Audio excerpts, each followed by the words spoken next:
All right, being 6 o'clock, I'm going to call the Coos Bay City Council meeting to order. Would you all rise and join me in the Pledge of Allegiance, please?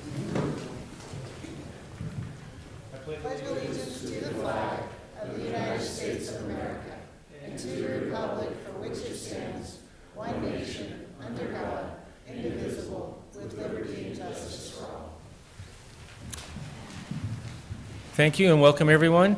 So we have Sarah Stevens, Councilor Stevens online virtually, and also Carmen Matthews, Councilor Matthews. And so we'll get started. First item on the agenda is public comments. The public comment period is intended for the public to share ideas and concerns. It is not intended for the interactive discussion with the council. There may be opportunities for the public comments during specific agenda items that require a public hearing. Members of the public are requested to confine their remarks to the questions or issues under discussion during this time. During any designated comment period, individuals shall not engage in personal attacks, shall not impugn the motives of any speaker, and shall at all times, while in session, conduct themselves in an appropriate manner. No person shall make personal, impertinent, slanderous, or unauthorized remarks or become boisterous while addressing the council. Now, I have two people that have signed up to public comments, but that's not limited. If someone else wants to come up after that, they're more than welcome to. First person is Robert Cribbins. Robert? I see that we all have a letter that you submitted also. Hello, everyone. My name is Robert Cribbins. I live at 810 8th Terrace, Coos Bay. Last Sunday, Monday, and Tuesday, lifelong friends from Portland, now living in Netarts, visited me. We had a brilliant time. I showed off this town I love so well. We went to Sunset Beach and various other beautiful points of interest. We even went bowling. They congratulated me on carving out a valid, contented life here. When they left, I relaxed well with a great sense of relevance. No one could love it here as much as I do. As the next few days passed, I continued to arrange and rearrange my duplex. I contacted the Myrtle Point High School shop instructor, and he and his class are now building me a small fireplace. So many great things in this area and top shelf residence. On Friday morning, I had several appointments in Coquille. As I went to open my minivan, I saw the passenger side front tire was flat. Not too dismayed, I got my hand pumped so I could get the vehicle durable enough to take to a shop. A neighbor, Jamie Faraday, stopped to help. We discovered that not only the front but also rear tire was flat. Then we noticed these, all driven in each sidewall to the flash. I was able to get the vehicle to a tire store, then to Coquille for the appointments. Then, of course, the new tires put on. I am taking Chief Shapner's advice and not trying to assume this as a personal attack. But it feels personal, and I can't for the life of me figure out why it was done. It goes beyond a prank.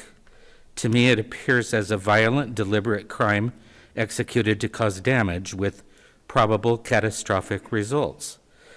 In some states, it's considered attempted murder. And if random, who else might be at risk? I'm asking for the city's attention and vigilance. This is not simply delinquent conduct. And this is from KIRO 7 News, October 2019 and August 2024. Quote, most reported cases of screws driven into tires involve malicious intent with perpetrators aiming to cause inconvenience or damage to the car owner. I'm just asking that the city be aware of this and so that no one else is compromised. Thank you. Thank you, Robert. Robert, if you had insurance, you might want to get in touch with your My insurance deductible exceeds the cost of the tires. Yeah, so it's worth a shot. Thank you. Well, Robert, I can't imagine anyone else obviously doing this to you. I know you personally, and I just can't imagine that. And I'm glad you talked to the chief and reported it to the police, and hopefully this will be the end of it. But we'll obviously, I'm sure that the police department's on call and will be keeping an eye on things. So thank you. Thank you. You take care. Dean Lundy. Dean, how are you? Hi, good evening, guys. These are two letters. I was telling a friend, the squeaky wheel gets the grease. A few of us have been squeaking a lot about child safety, bike paths and pedestrian paths and stuff. And I got a response letter from ODOT saying that we've done enough for the community and stuff. And I just heard that the Safe Routes to School has gotten some money, like $37 million, and I think that we're due for our cut on that.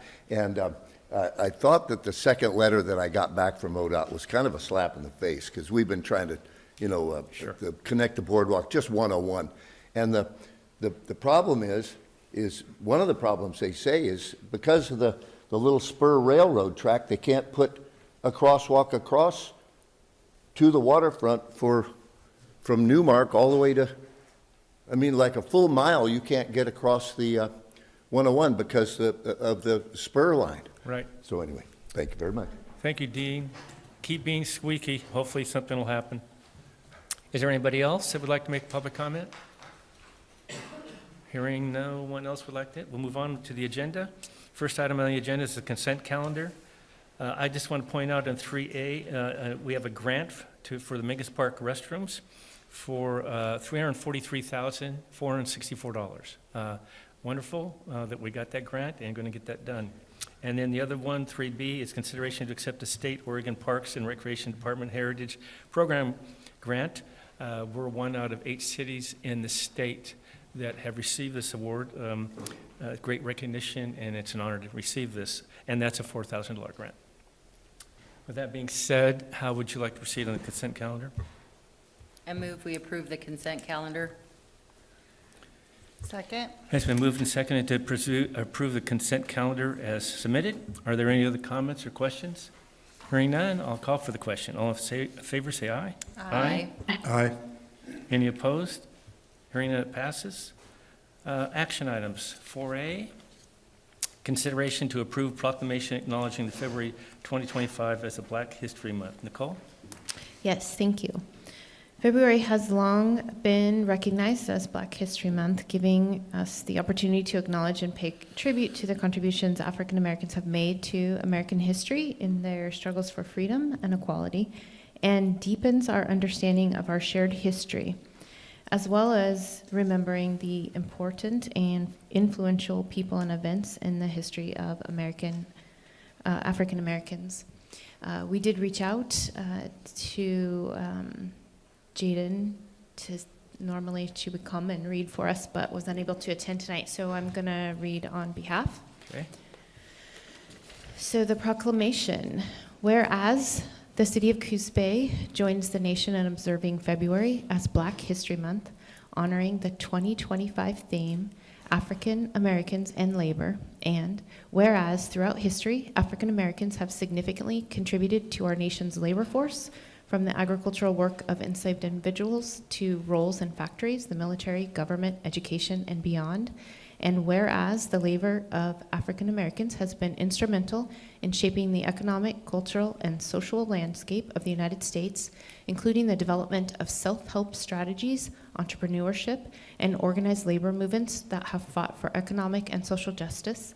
And whereas 2025 marks the 100th anniversary of the Brotherhood of Sleeping Car Porters and Maids, the first Black union to receive a charter in the American Federation of Labor, highlighting the enduring legacy of African American leadership in labor rights.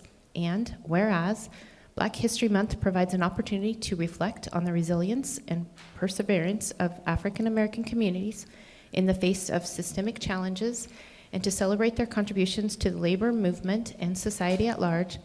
And whereas acknowledging and understanding this history is essential to fostering racial equity, inclusion, and respect for human dignity in our community. Now therefore, I, Joe Benetti, Mayor of the City of Coos Bay, do hereby proclaim February 2025 as Black History Month, and encourage all residents to recognize and honor the significant contributions of African Americans to our nation's labor history, and to commit to eliminating prejudice and celebrating the diversity that strengthens our city. With that being the case, council, I need a motion and a second to approve the proclamation, please. I'll make, sorry, go ahead. Would you please? I'll make a motion to acknowledge February 2025 as Black History Month. I will second it. It's been moved and seconded to approve the proclamation acknowledging February 2025 as Black History Month. Is there any other discussion or comments? Hearing none, I'll call for the question. All in favor say aye. Aye. Any opposed? Hearing none, it passes. Thank you.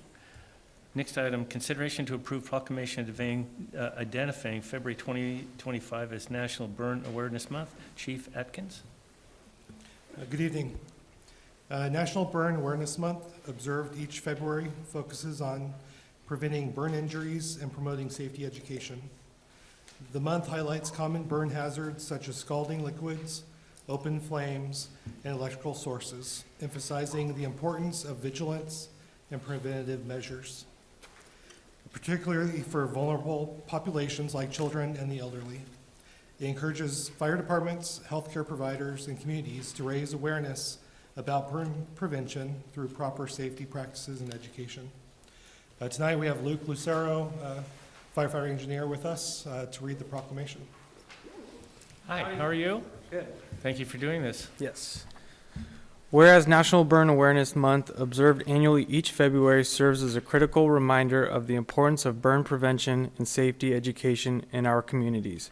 And whereas burn injuries remain a leading cause of accidental death and injury in the United States, with thousands of children and adults requiring medical attention each year due to burn-related incidents. And whereas increased awareness about burn hazards, including those posed by scalding liquids, open flames, and electrical sources, as well as chemicals, can significantly reduce the risk of burn injuries.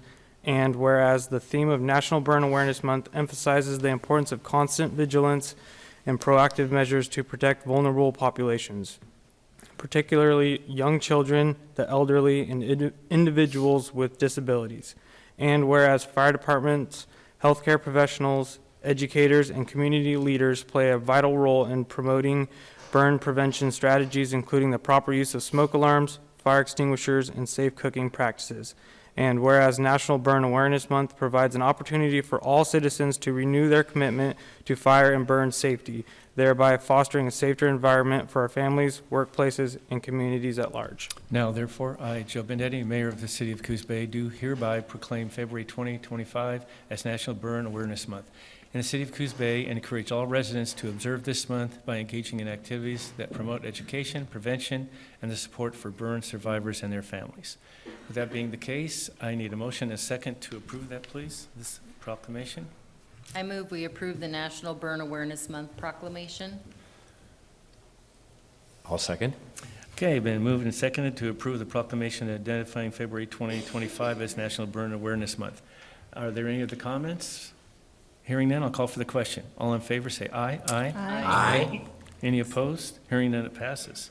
Thank you. Next item is public hearing for the consideration to approve a vacation request for the Northwest Natural Gas Company. Would require an enactment of ordinance. Jennifer. Thank you. Christine, would you mind bringing up the PowerPoint presentation? We have an exhibit for you.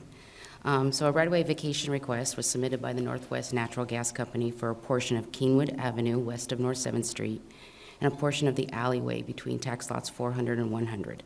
The purpose of the vacation request was so that the Northwest Natural Gas Company could expand their facility and make improvements to the property. Comments were sought from all city departments, local utilities, and the port, and all comments have been addressed by the applicant. Also, the city staff notified the surrounding neighbors, and to date, no comments have been received. So with that, I can answer questions, and let's see. So are there any questions from the council before I open the public hearing on this? No? All Nothing right. for me. Okay, so at this time, Jennifer, do you have anything else? No? I think we finally got the... Oh, okay. Did you want to go over this before we open a public hearing? If you'd like me to. Yes, please. So in the yellow and black hashed line, that outlines the facility that Northwest Natural owns. And then the two areas in question are the red striped hash. So you see Kingwood Avenue kind of dead ends into the facility. So there's that area, and then there's like a little strip, a tax lot. It's 10 feet wide, and it's between tax lot 400 and 1100.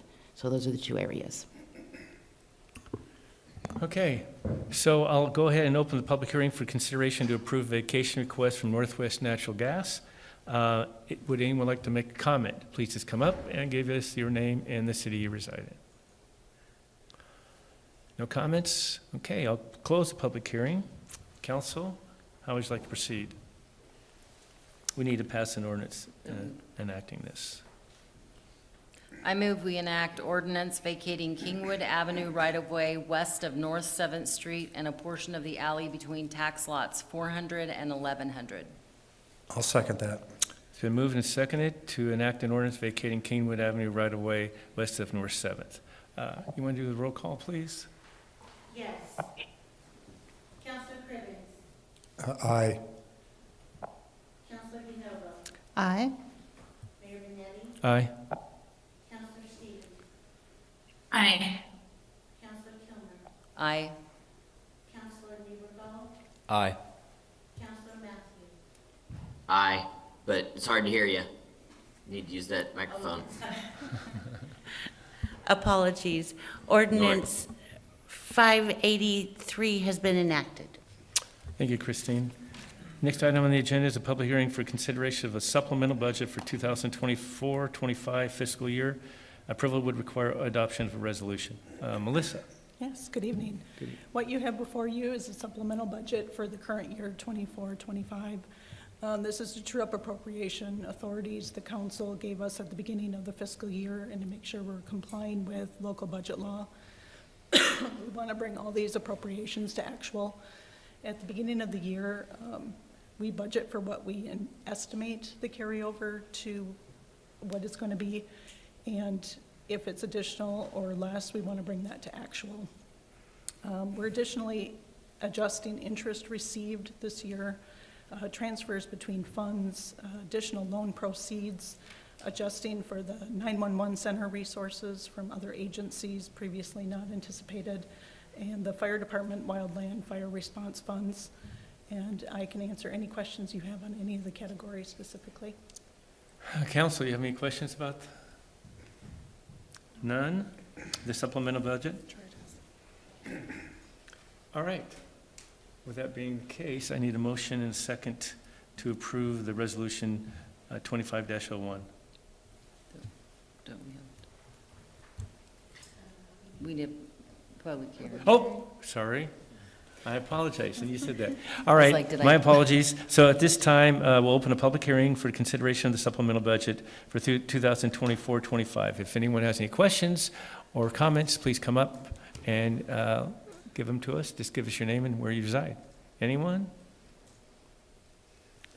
All right, I just must have an intuition, no one wanted to speak about it. So that being the case, council, how would you like to proceed? I move we adopt resolution 25-01, adopting a supplemental budget for fiscal year 2024 and 2025. Second?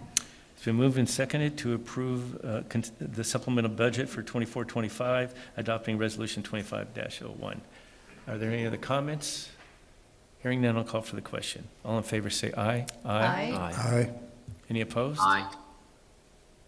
Sorry about that. Anyone opposed? Hearing none? It passes. Thank you. Next item is discussion regarding safe routes to school draft recommendations. Jennifer. Okay, thank you. So last year, the Parks Commission directed staff to apply for a planning level grant through the Oregon Department of Transportation Safe Routes to School program. We did that for Sunset School, Destinations Academy, and Marshfield School. So the city was awarded the grant, and ODOT contracted with Alta Planning to facilitate and prepare the planning level report. As part of the requirement of the grant, the city was required to form a project management team. So the city solicited applications for the PMT and comprised a 15-member group that consisted of city staff, representatives from the Downtown Association, the 3 schools, Empire Coalition, ODOT, members at large, and Parks Commissioners. So Alta has recently finished their draft recommendations and has requested the project management team recommend their 2 top priority projects from each of the infrastructure documents. Alta Planning will then take these projects and further develop them so the planning level cost estimate can be established along with the scope of work. This information will be helpful for if the city decides to go for a construction grant. And we're being told that right now those construction grants through ODOT are about $2 to $3 million per project. So at the January Parks Commission meeting, staff presented the draft recommendation documents to the commission. The commission would like to have a work session. They're going to have that this Friday. They invited the project management team, and they'd like to together select the top 2 priority projects for each school. So this staff report is for informational purposes. Unless council wants otherwise, no action is requested at this time. So council, actually, Jennifer mentioned it's informational, and so they're going to have a work session this Friday, correct? And then so you intend to go out for grants, hopefully, like Dean said, we got all this money that's available in the state, and we should be able to get some of it, hopefully? That'd be great. Yeah, it would be. All right, any questions, anyone? We just have a map up, and I was just hoping, Jennifer, you might go through it since you've done all the work to put this up for us. Thank you. So this is the sunset map. There are about 25 or so recommendations. I don't think you guys want me to go through every single one of them, but No. you can kind of see they took that 3-mile radius and they have outlined pedestrian projects, bike projects. They're proposing crosswalks, ADA improvements, and all new sidewalks too in some areas. And then the next one is for, oh, let me turn it on.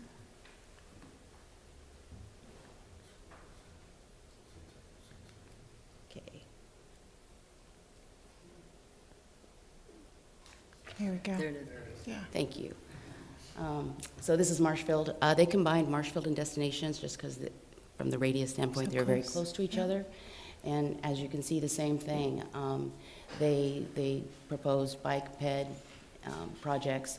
One project that is kind of interesting is the line there at the south end that goes along Southwest Boulevard. That's a bicycle trail, bicycle path. Yeah. I was going to ask. Yes. So that one should have some discussion on Thursday. Sorry, I didn't use my mic. I was going to ask about 4 and 5, which is a bike trail. Mhm. Right, okay. So Jennifer, this work session on Friday, is the public allowed to attend? Absolutely. It's Thursday. Oh, Thursday? Mhm. Okay, at what time? Thursday, and where? February 6th at 4 o'clock here in council chambers. Okay. So anyone in the public that would like to attend, 4 o'clock, all right. On Thursday. All right, next item on the agenda this evening is presentation on the city-county shared urban growth boundary, long-range planning. Chelsea. Yes, good evening. So as council is aware, the city, together with Coos County, share what is referred to as urban growth areas. They're unincorporated communities known as Barview, Blossom Gulch, Bunker Hill, Charleston, Libby, and Millington. These areas are areas that are already planned for urban uses. They are reserved for the future growth of the city of Coos Bay, and they're serviced with sewer, water, transportation facilities. Back in 2023, knowing that there's a potential for large projects to come to our area, impact housing, council started looking at how can we plan for this expanded housing need. So back at that time, the city, in conjunction with the county, both agreed, excuse me, that we should look at amending the city's UGB to formally take those in. So they would no longer be shared, they'd be cities, within the city's urban growth boundary. So what's an urban growth boundary? It's really just land, unincorporated land, that's designated around a city for the purpose of planning for future growth and urbanized growth, like you would see in a city. And the intent is to allow that planning with the county, with the special districts in place in the city, allow that planning to take place to provide for orderly and sustainable development in the area. And it's considering all the things, the sewer, the water, transportation, also emergency response services.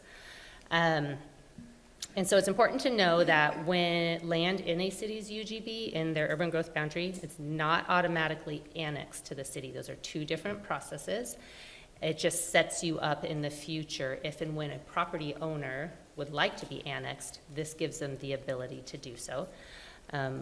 Land in a city's UGB, it's not automatically taxed differently, and it's not provided with any different services than they are today. And so, moving forward, fast forward to today, DLCD, and we have Hui Radomski here, our regional rep, recommended the process to make this change would be to go through a regional problem-solving process. And so both the city and the county, working together and with DLCD, entered into that process. We hired a consultant, CSA Planning, and Jay Harland, the consultant, he's here to present to you tonight to help us walk through that process. So we're in the midst of the process. We're looking at next steps. And Jay is going to present to us some updates and options to move forward. All right, so just for a little bit of clarification, either one of you can answer this. So as you mentioned, in 2023, we moved forward with the county to extend an urban growth boundary through Barview and Charleston. That was the emphasis, was the Barview Charleston area, yes. Right. And just of note, there are the multiple areas. Sure. And so we're considering them all. That does not mean that that would result in taking them all in. Gotcha. Yeah. But the point being is that we thought that that was all that was needed. And DLCD said that we needed to go through other processes for that to happen. And so what's transpired is that we have a consultant that's been working with us to get us to that point, or to look into what needs to be done to move forward and have this happen. Correct. Okay. All right. Thank you, Mayor, Council. For the record, Jay Harlan with CSA Planning with offices at 4497 Brown Ridge in Medford.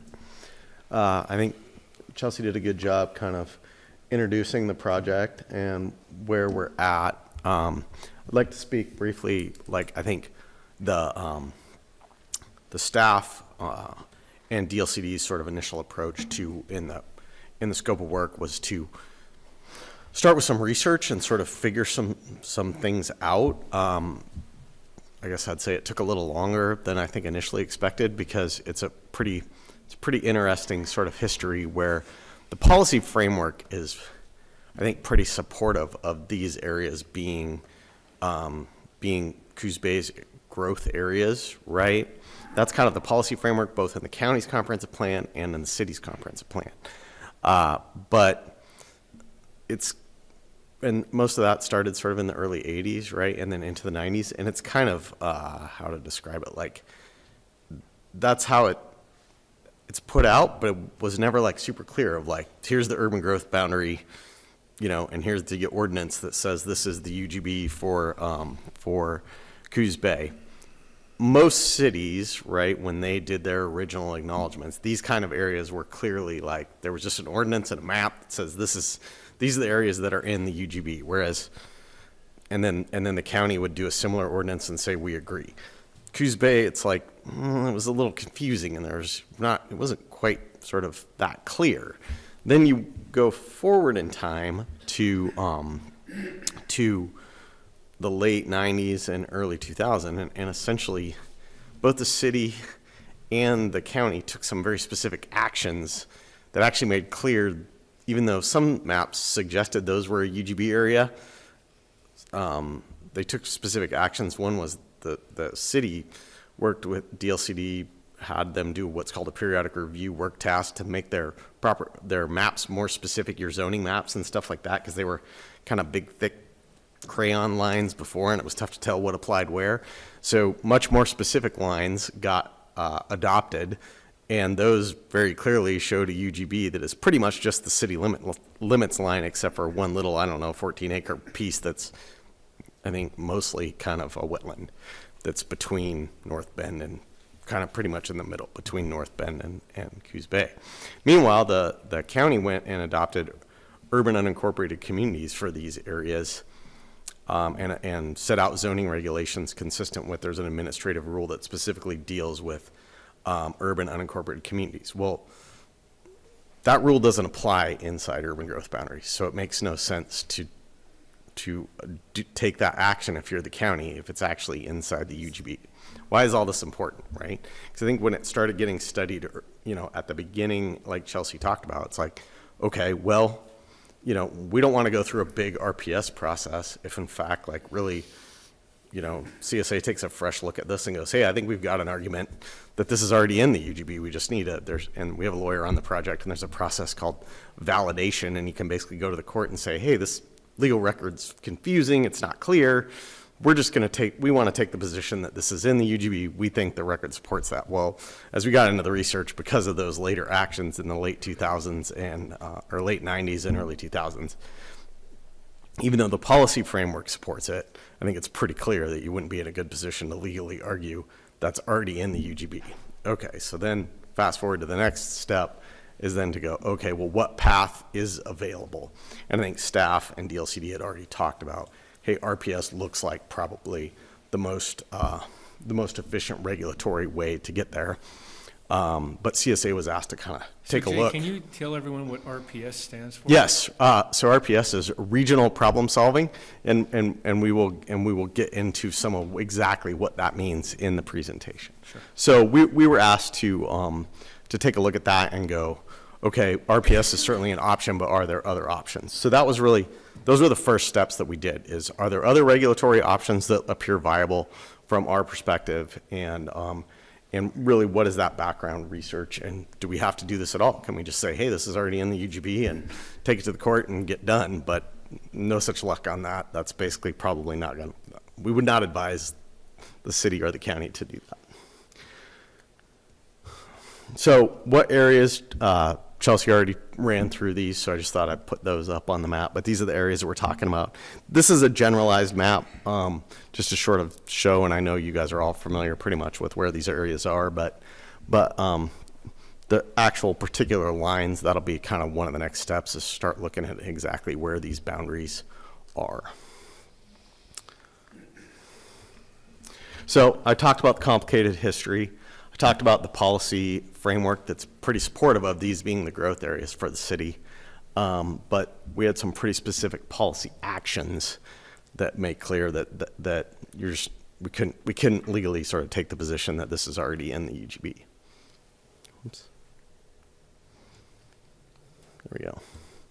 So then we took a look at, okay, like what other methods might you use, and realistically, we agree with DLCD, like RPS is probably really the only one we could recommend as having a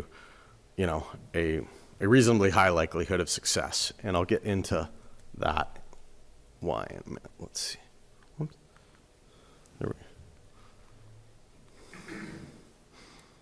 There we go. So it's kind of, so what is RPS and what does it do? It's in simplified terms, it makes it so that you don't have to strictly comply with the administrative rules, okay? So Oregon's land use system is first statutes, right? Then what are called the statewide planning goals, and those are sort of general statements of the things we want land use in Oregon to achieve, right? And then under those are the administrative rules. The administrative rules are much more specific and detailed in a whole bunch of different ways for every single one of those goals and every single one of those statutes. It's like, you know, like if we just stacked them up in papers, right? The statutes might be this thick, right? And then the goals are even thinner, and then the rules would be about like this, or maybe like that, right? So there's a lot more specifics in there. So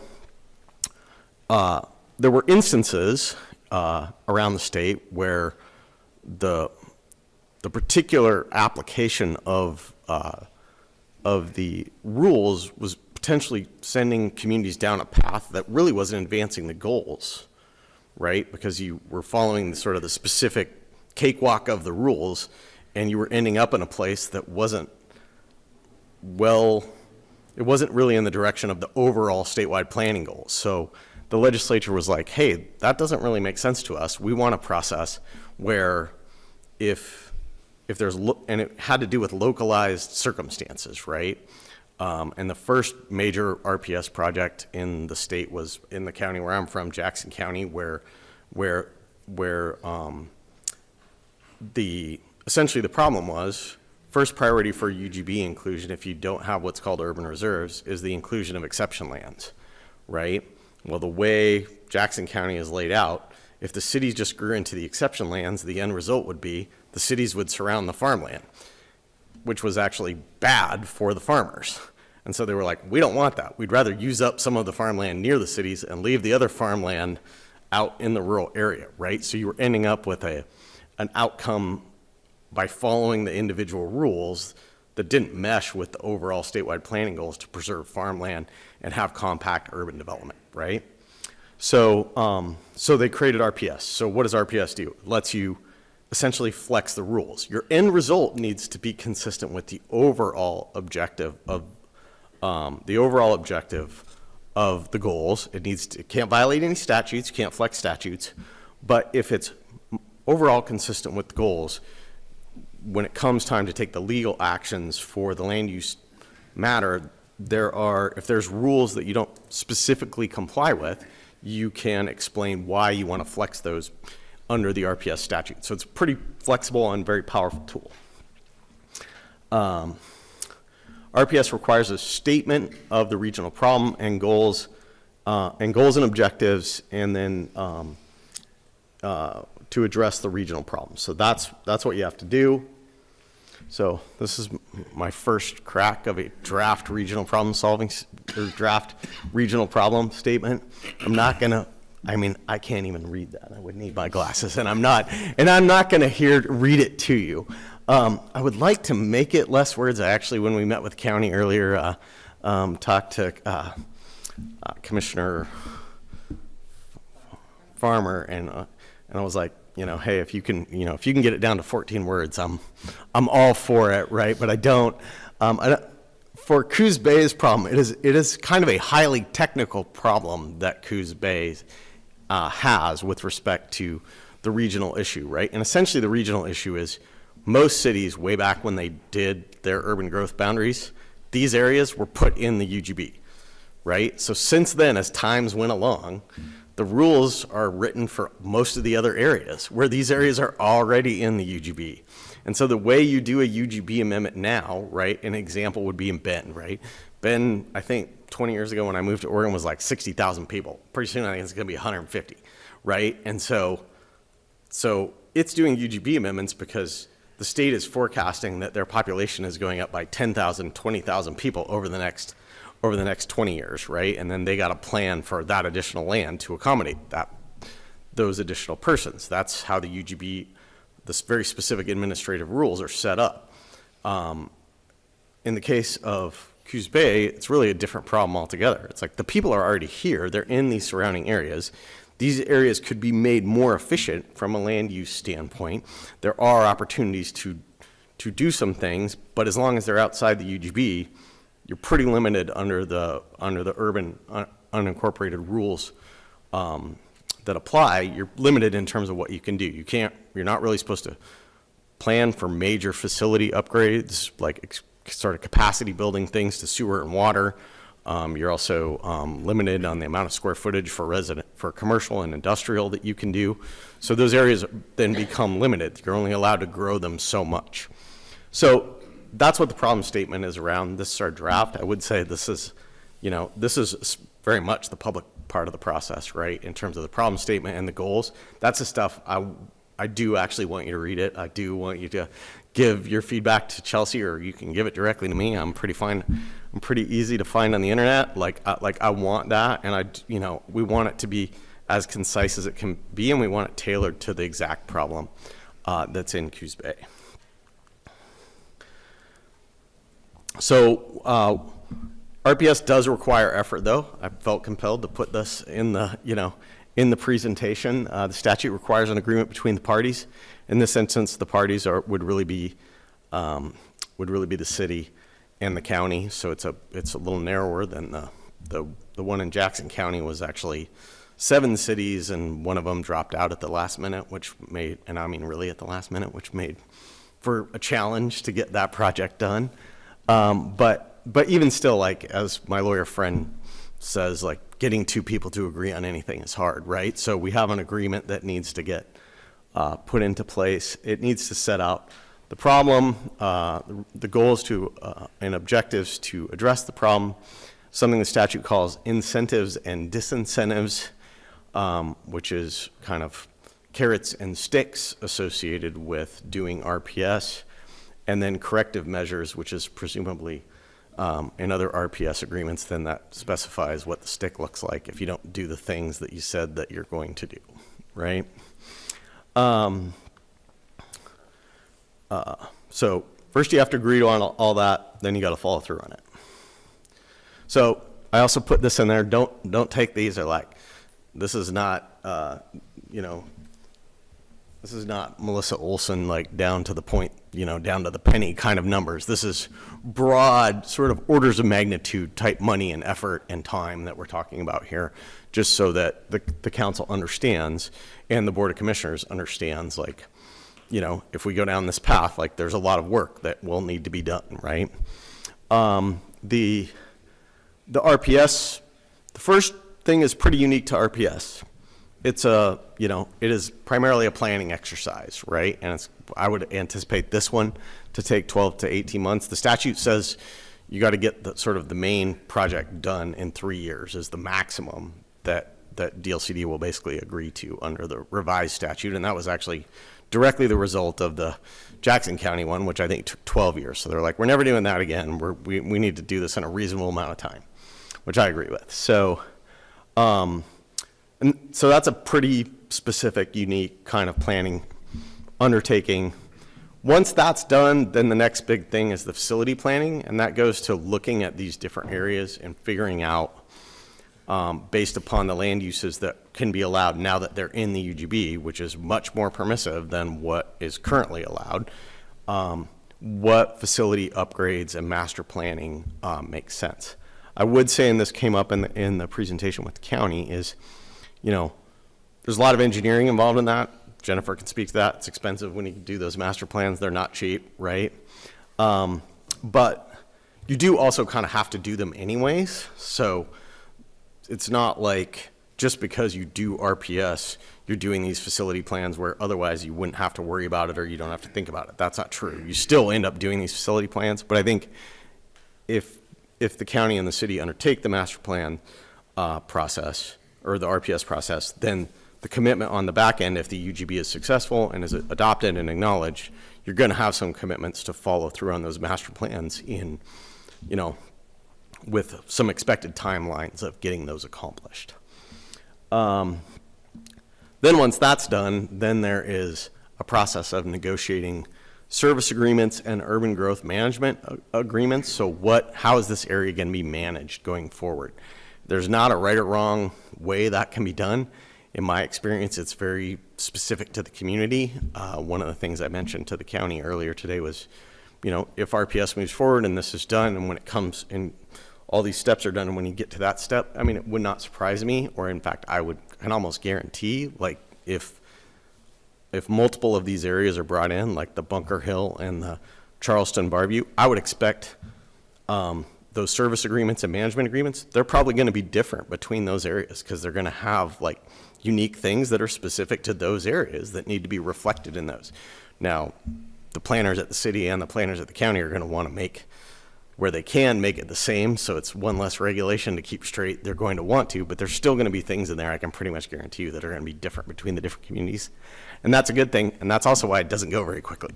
It's just a sort of unavoidable tug-of-war type process to negotiate those things out, and that's really what it is. But, you know, I actually think it's a good thing.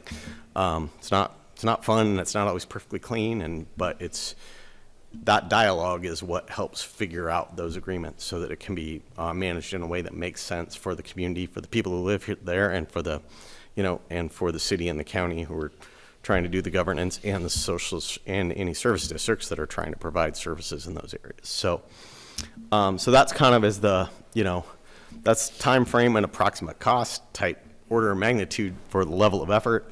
The other question that came up, which was a good one, right, is like, well, who's going to pay for that, right? And I think that's also one thing that I think could be put in the draft agreement too, as far as some of the performance indicators and the incentives and disincentives, is we might have like a range of like timelines and schedules to get this stuff done, depending on sort of the level of support that Coos Bay and the county get from the state, right? Like, I And I think it would be challenging to be like, oh, well, we're never going to get around to it if you don't fund it. But also, I think those timeframes are different if they're providing more resources to help you get it done sooner. And I don't think this, Way's here for a reason. This is something I think the state is supporting. So I think that's something that would be viewed as a reasonable ask, at least at the department level. And you can't control what legislators do, but it helps if the department is on board with that sort of concept. So that's the overall, like, what is RPS? What are we doing here? And I'm happy to answer any questions that the councilors have. First of all, I think that we need to give a little background on how this has proceeded, and Chelsea, chime in if you wish, and Wade Romanowski's here also. So back in 2020, you referenced it in your proposal that we need a housing needs analysis, and you're referencing a lot of your data from that growth and whatever. We also had another housing needs analysis done in 2022. That housing needs analysis, this council did not agree with. We pushed back. It was said that we had enough buildable lands and we had enough property to build. We knew that we did not. In fact, Al Johnson, who was a land use attorney, weighed in. You probably saw the data that he referenced, and he was very diligent in showing why that report was not accurate. So DLCD agreed that we didn't have to adopt it. We acknowledged it, but we didn't adopt it because it just didn't fit the criteria. One of the things that we're running into is we have a 1% vacancy factor here. We're short on housing, and we're short on buildable lands. That is the intent. The reason we went down and started to do the UGB grant or area was Barview and Charleston. Next reason we chose that area is because it had sewer. If we worked with them on a sewer plant, Charleston and Coos Bay have an agreement on that new brand sewer plant. We knew it could handle it. They also have fire services out there. They have these things that are available to grow into. So that's why we chose that area. Now, I know that we're going through this, I believe, and you can correct me if I'm wrong, we're going to do all the urban growth areas, because if we're going through it, it's going to cost us the same whether we do one or we do all of them. Pretty much. Marginally so. Correct. Yes, correct. So with that being the case, can we do the RFP and not continue on all the others? I mean, since we are always going to be, we already know we want to kind of go in the Charleston area, whether we do or we don't. And that's another thing. This is for the future city. This isn't something we're going to initiate tomorrow or the next day. Well, obviously we can't do it tomorrow because of the time frame. Right. But that was never our intent. But we have some potential development coming in here which would impact us greatly. And we don't have housing to deal with it. So that's why we're doing this. Well, and as additional background on that, ultimately the state has agreed with you and on a statewide level, right? So the state is now put out the ONA, the Oregon Housing Needs Analysis, Sure. that has projections of housing needs for different communities. Correct. And I can tell you, I think those are numbers that make more sense for a lot of communities for the market to function properly and for things sort of. There was a challenging case that came out in the 90s that basically said the 20-year population projection, that is what you need for the market to function. But if you're growing or you're dealing with vacancy issues and stuff like that, the reality is you'd have to be doing a UGB amendment every like 5 or 6 years to stay ahead of it. Sure. And that's just not realistic, right? Like, who's going to do that? Nobody wants to do that. In part because, like we talked about, like, you move the UGB line, then you got to do facility planning, then you got to figure out your service agreements. By the time as soon as you were done, you would be like, okay, now we got to start the new one. No, it's just not very realistic, right? So once this plan's done, and if it's adopted by the council and the county and we move forward on this, can you explain that just because we have this UGB area, and I think Nicole and Chelsea can weigh in on this also, we just don't incorporate that whole area into the city. We have to show that we are able to provide services, and otherwise we can't do it. And we theoretically, like for instance, let's take Barview and Charleston, we can't just decide to do this. And even if we said, okay, we'll go out and get a vote, and they have to agree on the vote and get it annexed in, we don't have the capacity to give the services for police and public works. So therefore, it's not even prudent on our part to do that. So there's 3 ways to do annexation, right? One way to do annexation is the property owner requests annexation, and they Sure. petition for the council for annexation. Right now, the only property that, as near as I can tell, the only property that could do that in Coos Bay is one that is basically a wetland, so I don't really know too many people super interested in having their wetlands added to the city. That seems like a lot of city fees for not a lot of benefit, right? So post UGB though, that would then be an option, right? So property owners could request to be annexed, and there's various reasons, especially as the facility planning moves forward, basically development opportunities that now some of the urban community restrictions are gone. They've assembled a few properties, for example, that make sense to develop, and the city's plan designation is supportive of a more intense development than what's there. Then it's like, okay, well, I need services, and the city's going to say, sounds good, but we want you to annex as part of getting those services, right? That's a annexation by petition. The property owner petitions for annexation, and you annex them. It's common. Then there's the voter annexation, right? And there's a couple different flavors of the voter annexation, but that, you're exactly right. Like, it would not be prudent to even, if I were advising the council, I would not recommend, it be put to the voters to annex a large area until you've figured out the facility plans and how that would work. And you can even explain what the benefits would be should people want to do that, right? I mean, the one thing typically is you will get a higher level of police service if you are usually in a city than in the county, but this is a lot more than police service, and you got to do the homework, right, to explain why that would make sense, and it wouldn't be prudent to do that before then, and it would be unlikely to be successful, right? People would be like, this seems like a lot of money for not a lot of benefit. No thanks. Sure. And then the other way is what's called forced annexation, where cities can annex properties even when people don't want to be annexed. But that can only be done when they're an island. You have to first essentially surround them, and only so much of it can be like streets and ocean and stuff like that. So it mainly ends up being private property owners have to voluntarily annex before you incrementally make your way around, and then you have an island in the middle. Even still, it's not something cities have to do, and I'm not a big forced annexation guy for the same reason, is if it's making sense for properties to be in the city, they'll eventually petition to be brought in, right? And so I think, and that's something on a policy level too, if that becomes an issue as far as concern about forced annexations, that's something the county and the city can work out as part of the urban management agreement. And the city can self-impose, even though the statute lets you do forced annexations. You can be like, oh, we're not going to do those in these areas because of this history, right? And then that's an agreement with you and the county, and it can't be breached until it gets amended. So those are all things that are options. But that's how the annexation process works.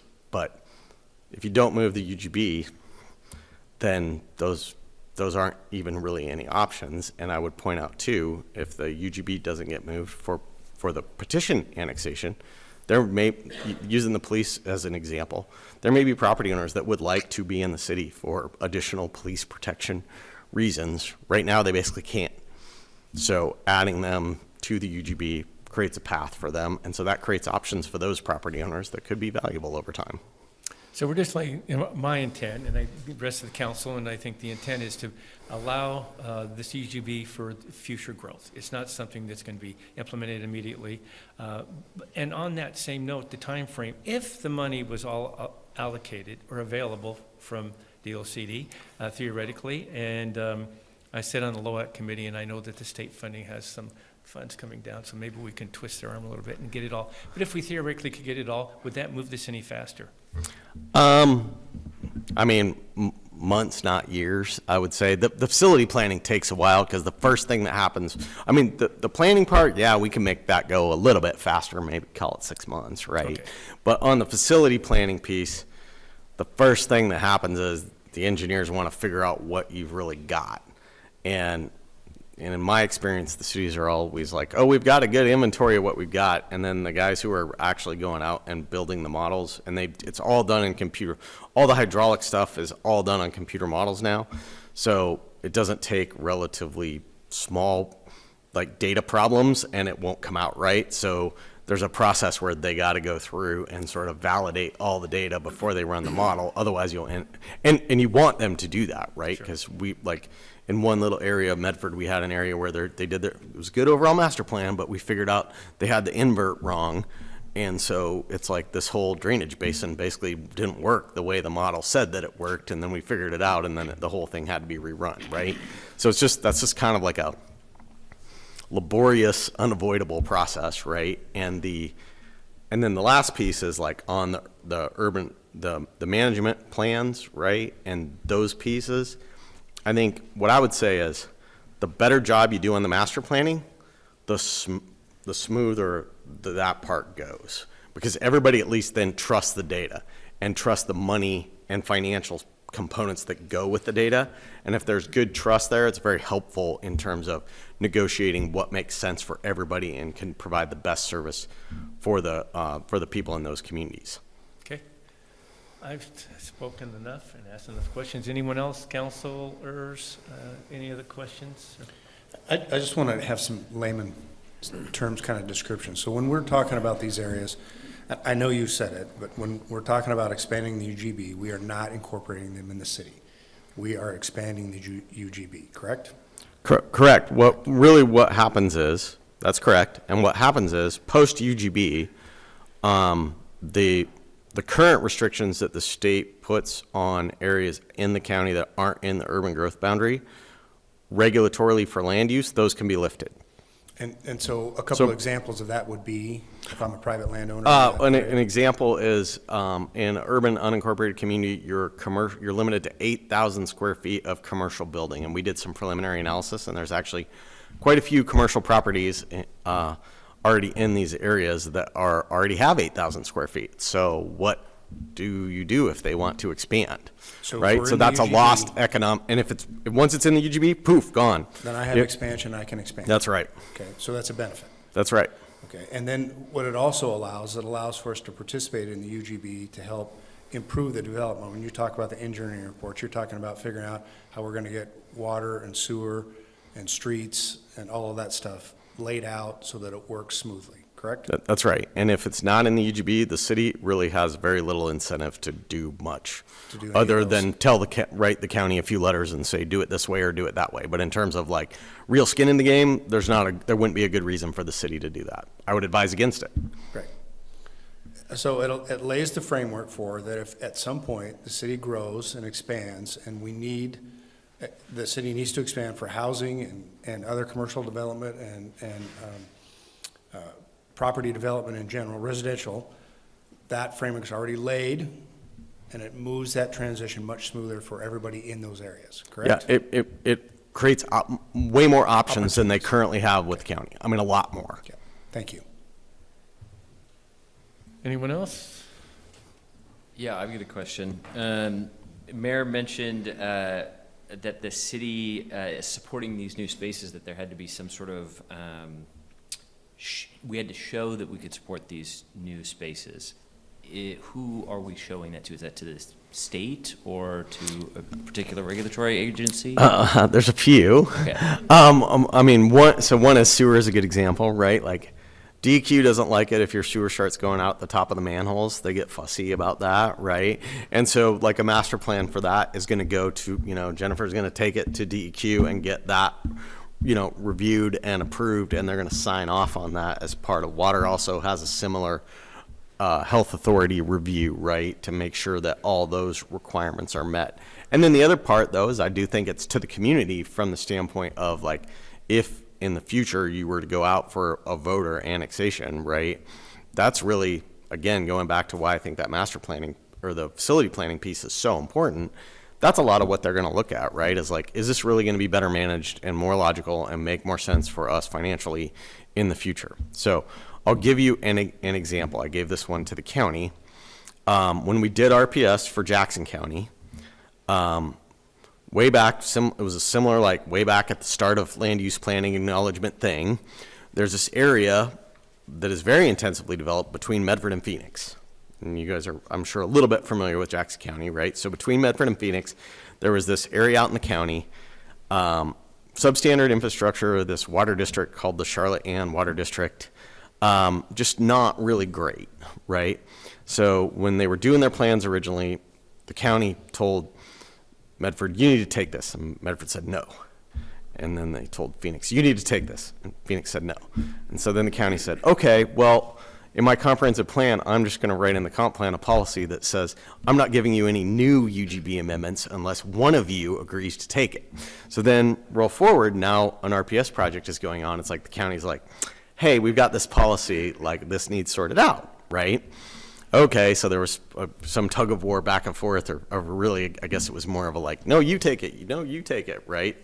And then, but Phoenix has some plans on the east side of I-5 that they really wanted to do. So like, okay, fine, like this, like we'll agree to take this area, put it in our urban reserve.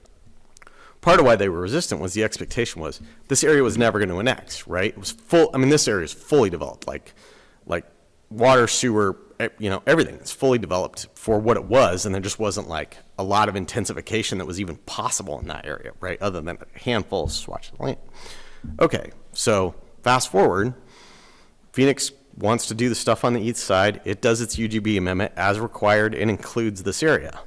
The Alameda fire comes, and it all burned to the ground. Like, just all of it burned to the ground.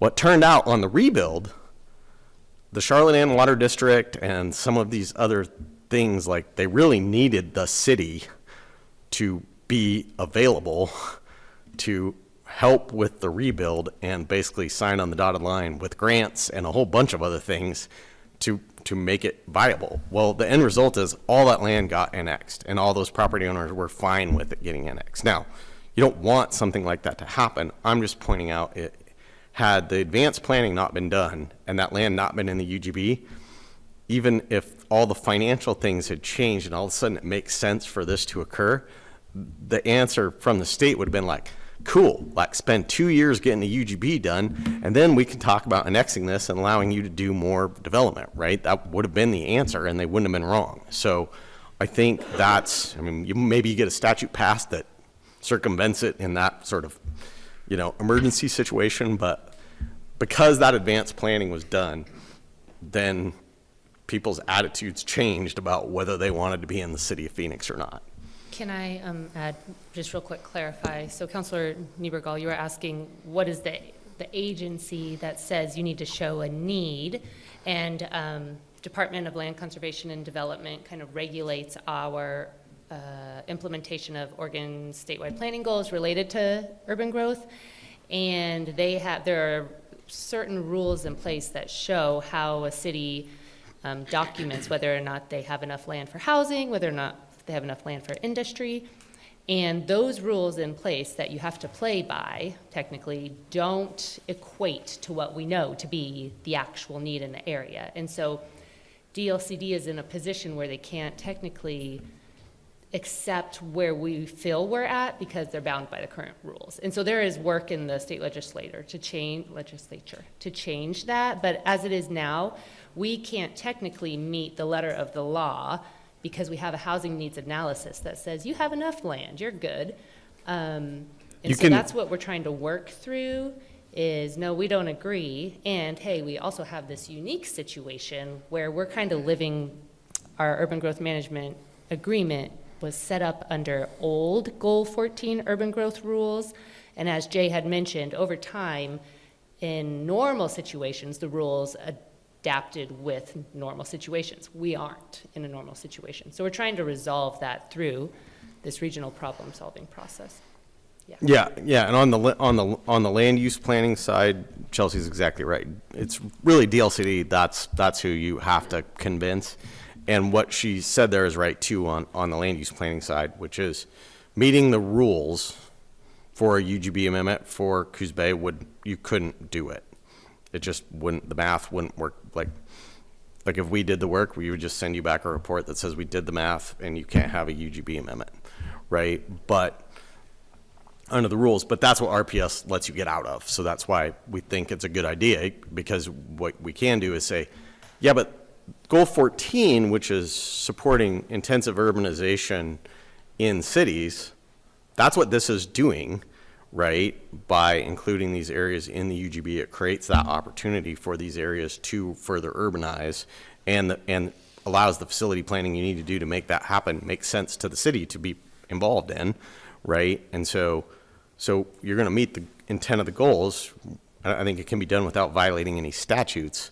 So that's what RPS lets you do, that without RPS you really can't. Yeah. Did that answer your question? I think so. All right. Is there anybody else? I was just going to say that I appreciate these explanations because I think a lot of times people think that we're just sitting up here making decisions tonight for something that comes before us.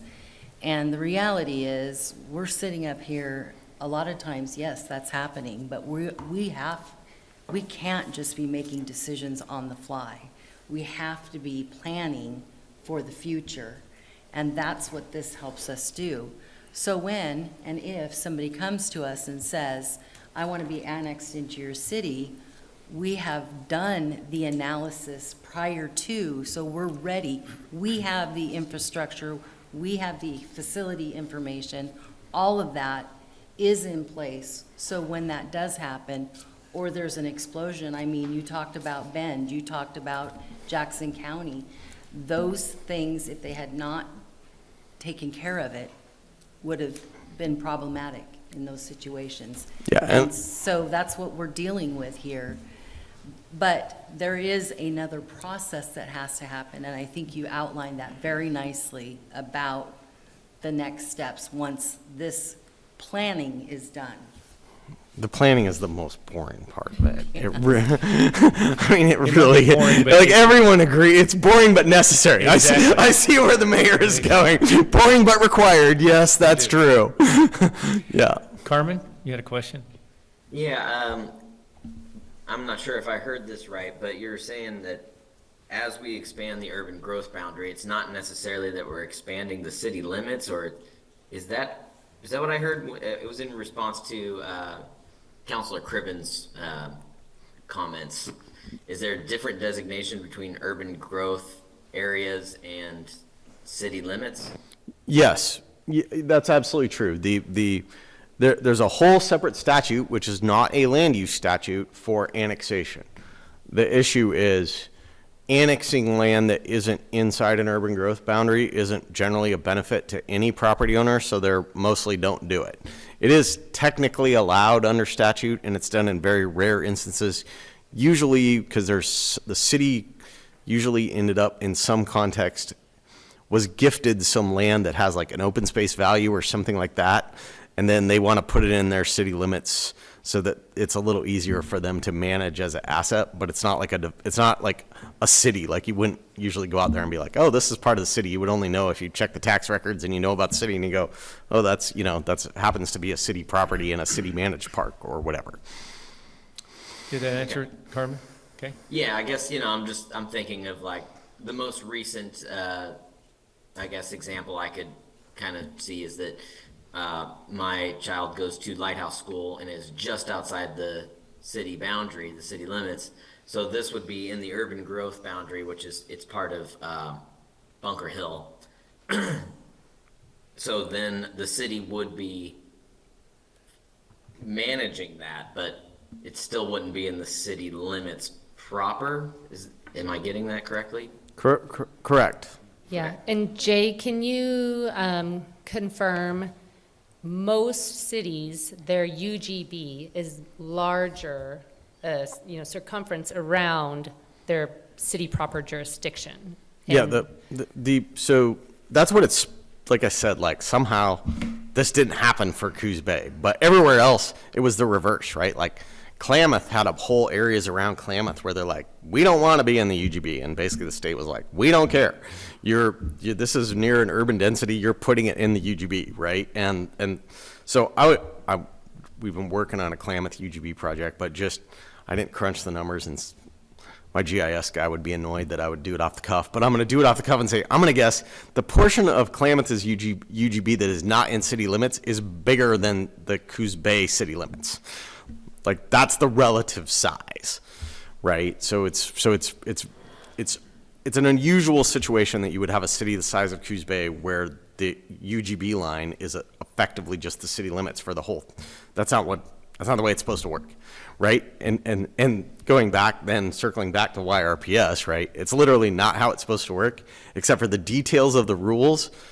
I couldn't show how you met every single rule to let you have the UGB that would be similar in size to what other cities have, right? If that makes sense. But with RPS, you can say, oh, this is what the goals are supposed to do. And these rules are written, really those rules are written for cities that already have those areas and they're filled up and they need more. That's how the rules are written, and that's not really Coos Bay's situation. I see. Thank you for the clarification. Anyone else? Sorry, I need further clarification. Sure. When you say the city's managing that, define that. So I would actually say at this point it's sort of undefined. It's in the UGB. That's actually the last step in my list of steps is a new urban growth management agreement, right? And there's a bunch of ways that can be done, right? Some communities it's just left in the county, right? And the county, basically the county manages does all the land use stuff until the property annexes and it gets a city zoning, and then the city manages it. And I would say that's fairly common, right? There's some other ways in which it's done. Grants Pass is an example. What Grants Pass has is they have a joint urban area planning commission. So their planning commission, I mean, you still have Grants Pass City Council, you still have Josephine County Board of Commissioners, they're totally separate. So like if you're doing a comprehensive plan amendment inside the UGB of Grants Pass, that's going to, and it's inside the UGB but not in Grants Pass, that's going to go to the Board of Commissioners, right? And the City Council doesn't get to say anything about it because it's out in the county. But they do have a joint planning commission. So you go and you meet and you get perspectives from both, from both the representatives from the city and the representatives from the county, with the idea being over time then these areas might be in the city and we want to look at it from both perspectives. Like that's how they arrived at their way of doing it there, and it works pretty good, I think, right? But they're not automatically on city water, city sewer. None of that It's land use stuff. It's just on the land use side. And even that, I would say probably my interim recommendation, and I think we should put this in the RPS agreement, would be until the facility plans are done and a new management agreement is adopted, you should let the county continue to do land use in the UGB and the city do it for stuff that's actually annexed, because that's like the interim period. That way then if you get together and you want to do it differently, you can. But you may just be like, hey, this is working great. Like the county's doing its permitting, we're doing our permitting, and then once people annex, we do our permitting and we like it. Right? Everybody might be like, that's great, let's keep doing that. Right? So there's all kinds of options. And it doesn't change the property owner's property taxes. No, it has no effect on their taxes. There's no effect on your property taxes. Thank you. Yeah. All right. Are there any other comments or questions? All right. With that definition and explanation, is there anything else we need to do, Chelsea, except do the action requested here? Jay, is, I'm sorry, enough for council to give you consensus to move forward? Yeah, and yeah, I mean, if you guys can give me consensus to draft some goals and policies and start coming up with some incentives and disincentives, and maybe I'll leave the corrective measures to the end. All right, so before I ask the council, I think we probably should do a motion instead of just a consensus to make it clear. But this is going to be work in progress. Am I correct? Yes. I mean, so this will keep changing as time goes on and things are moving forward and adopted, and we get all the funding we need to from DLCD and say, don't give us any more, right? That's right. Right. Oh, absolutely. Let me spend their money. But I would say too, I agree. And also I would say, I like the tough questions, right? So if you guys, if council, if you have questions about someone, you wake up 2 a.m. and you read one of the tech memos and we're like, what about this? Like, sadly, I might respond at 2:15 or whatever, but I like the tough questions because it'll make the plan better, because these decisions, like, it will affect how the city functions for years Sure. to go, right? And the Phoenix example is a good example. It can also affect it in ways, good forward planning, in ways you don't expect and you would have never bet a nickel on, and yet it completely changed the way a community is going to turn out. Sure. So before we go any further, Wade Romanowski is here with DLCD. Do you want to make a comment? That's why I keep making the comments that I have about DLC doing all these favorable things with us. She's a wonderful representative for our area and really an advocate, so welcome. Thank you, Mayor. Thank you, Council. So I want everyone to know that DLCD is with the Coos Bay and the Coos County for this project the entire way. And when Jay said that his firm and DLCD agrees that RPS, regional problem-solving process, is the way to go, what he means is that Chelsea presented us with the problem, which is wanting to expand UGB to include these areas. And then I presented to our experts in the department, and our DOJ attorney told us that RPS was the way to go. And so, so we have, so we want to also work with the rules, and so that's what our attorney identified as basically the only option to do the UGB amendment this way. And the other thing is that the work program for continuing the RPS has to be approved by our commission, Land Conservation Development Commission. So, and our manager also suggested that since our technical assistance grants are on a biennium cycle, so which means June 2025 is the end of the cycle, which means the next one opens up in July. And so if we can present a work plan to our commission by the end of June, then when the grant opens up in July, we can get another round of funding for the next 2 years to continue the project. Great. Thank you. Thanks. So Chelsea, did the county adopt this regional problem-solving process? I think the county moved for us to continue. Okay. Jay, you can correct me if I'm wrong. They didn't, again, for the record, Jay Harlan, they didn't do a formal resolution, but there was, yes, proceed, put a regional problem-solving agreement and package together for us to review. Okay. That's where that reading what they said and the body language, that seems to be where they're at. I just was concerned. I just want to make sure that they're on board, move forward on this, and it sounds like they are. So. Yeah, anyway. they didn't clearly say, no, we don't want to do this anymore. Sure. That would be the other way to put it, right? Okay. And in my experience, usually with boards of commissioners, when they say, no, they don't want to do anything anymore, they make that pretty clear. Okay. And they're going to bring a proposal to them anyway for improvement. So anyway, council, that being the case, if we can get a motion to approve the regional problem-solving process as approved and stated here, I'd appreciate it. I propose a motion. Okay. I would like to make a motion that we authorize the RPS as the approved pathway by which the areas of Barview, Blossom Gulch, Bunker Hill, Charleston, Libby, and Millington will be considered for incorporation into the city's UGB. Second. So there's been a motion and a second, and in this it says considered. I think that's important to make sure that's clear in there. Nothing is defined as permanent. So again, this is a work in progress. So with that being the case, is there any other comments by anyone? Hearing none, I'll call for the question. All in favor say aye. Aye. Aye. Aye. Any opposed? Hearing none, it passes. Jay, thank you. Wei, thank you. Chelsea, thank you so much. All right. Next item on the agenda this evening is adoption of Resolution 25-02, approving an intergovernmental agreement, IGA, between the City of Coos Bay and the Urban Renewal Agency for de jure financing. Melissa. So as stated in ORS 457, urban renewal agencies operate under tax incremental revenues. Those revenues can only be spent towards payments against debt service. There are two ways to get access to operational revenues. One is a lengthy, costly process of conventional financing, going out for requests for financing, banks responding, financial advisors, bond attorneys. This process is intended to cover long-term, large-dollar capital projects. The second option is de jure financing. It's a short-term loan between the city and Urban Renewal Agency that's initiated and quickly repaid with 1% interest. It makes those funds available to cover current year short-term projects in those districts. The projects need to be identified already within the plans, such as the improvement program grants that we do. So what you have before you is Resolution 2502 to approve the intergovernmental agreement between the two bodies, establishing the repayment process and authorize de jure financing up to $2,062,450. You will see this come before you again in the Urban Renewal Agency. And this is common practice that we've done for years, is that right? Yes, we do this every year. Right. Any other questions, council?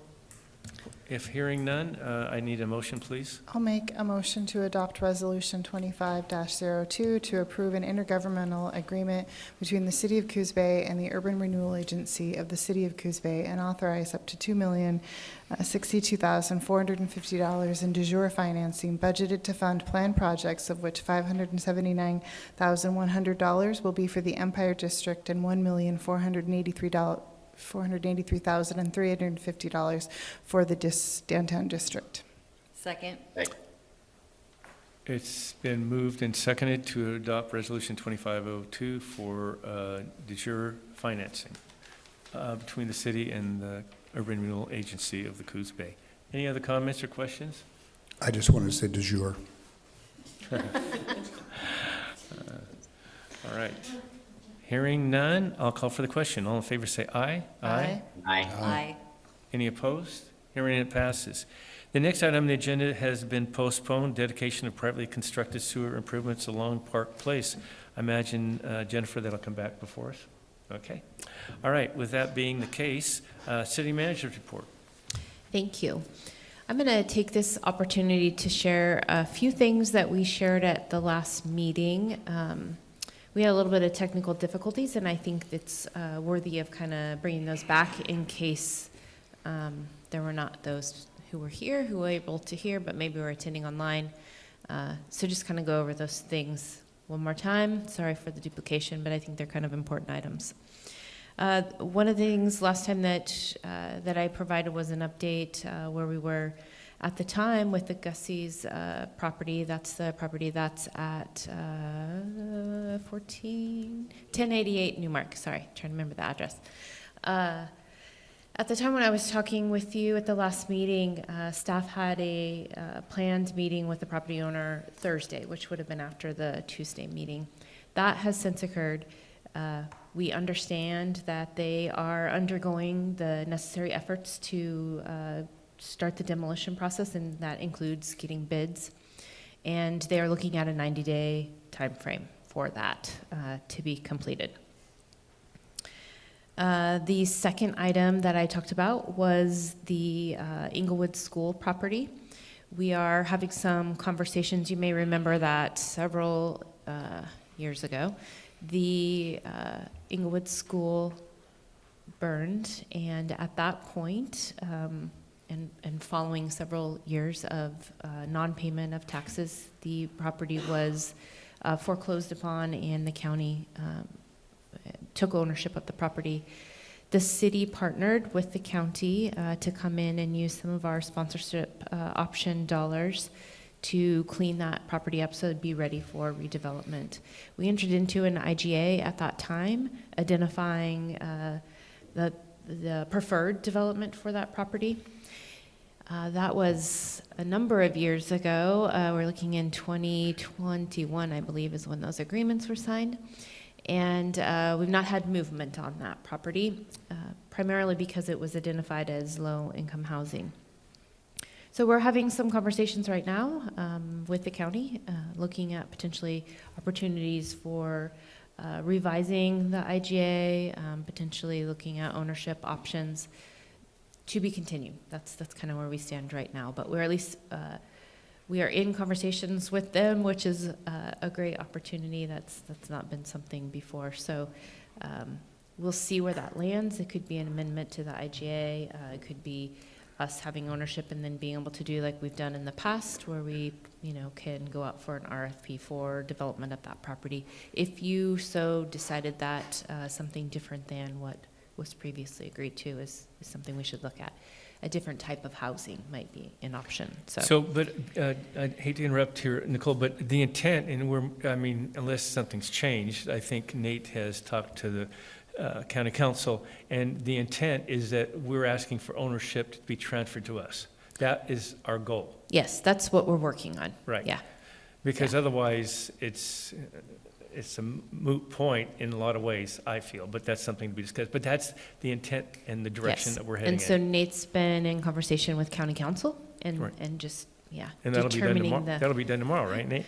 I'm kidding. If we were in the mayor's movie, possibly that would. Yeah, that my would be- movie, like Lucinda's, right? Yeah, but in regular government timelines, Right. it might be a tad bit Okay. longer than that. And I think it's important that we got to a point that the low-income housing and the group that was looking at this in 2021, there's been no indication, because they have to get a grant from the state to even start proceeding on this. And there's been no indication they're going to get it or been getting it. And so that's why we have looked into another option. Yes, and just, to add a little bit to that, since the last time that I did talk with you guys about this at the last council meeting, they have since reached out, and I have a meeting with them on Friday. So Sure. we'll even see where they stand in all of this. But I mean, we have an interested party also, and that would be, and I mean, the discussion I've heard in the past, that if we are able to get this property in our ownership, we would go out for an RFP, and this agency or group could also participate in a proposal. Am I right? That is something we have done historically, Okay. has put it out. I mean, that's for- how the city of Coos Bay has done everything in the past. Mhm. Nate? Well, the dynamic is that Northwest Housing and Housing is part of the contract that exists right now. And that's, I think, Nicole's discussion with them as to whether they basically will step back and allow us to contract or work with other developers, as you mentioned. So we will find out. Well, I think it's important, and I've had conversations with Stephanie Hadley about this, and this company, Housing Needs, Northwest Housing Alternative, this happened in another community, same thing, and they went out and took it back and went out with an RFP. So you might want to talk to her before you meet with them on Friday. Yeah, well, I guess the bigger picture that I'd like to get clarity around is, what are they? Are they still looking for a pathway that will require them to have access to some alternative funding? And if so, then I think we need to ask, can they step back? Because we may be able to get this property in use sooner. And on top of it, alternative funding or housing, I mean, unless, and this is where I guess the council needs to weigh in here, I would like to see this housing be regular housing that is put there, more along workforce housing, not alternative housing. Alternative housing also affects our tax base, which I think is something that we really need to consider here. Yeah, I think alternative housing versus funding. So I was suggesting they may need alternative funding for their development, not affordable. I think But that's wouldn't the the language. RFP but- stipulate that they can meet Yes, that criteria, absolutely. right? So if Yeah. that, if they So could- if we were going to walk that path, we would meet and talk about Sure. what it is that you guys would desire be developed on that property, and Right. that would be how the RFP True. would be issued. And I'm sorry, So this is Council, very because, preliminary. Look, this is my Mayor movie, Benetti, yeah. so I think that we need, I'm way ahead here. We would all have to discuss this Yes. and come to a conclusion. But we need to first understand the exactly, parameters right. we're working So with. But I'm way ahead. Mayor Benetti, I think we can all agree that this council recognizes that housing is important, and that is not a new topic for us. For many of us, we've sat here on this dais since 2016, and I think the same can be said for Gussie's. We have been concerned about Gussie's, this council at least, since 2016, and we tried to come up with some creative ideas in how to address that building. We had talked about that potentially being a site of a library to see if we could buy that building, and that wasn't an option for us. And now we have gone through an abatement process, and we now have the new owners who are wanting to abate that property and bulldoze it. And so for those people in our community who think that, we're doing nothing, we've been doing something for quite some time. And so what's very exciting to me is to finally be at a place where we might have a final resolution of this. And there are countless examples of that. And so I just want to make sure that the citizens of this community recognize that these things don't happen in a day, and it's a process, and it's a transparent process. And it's planning.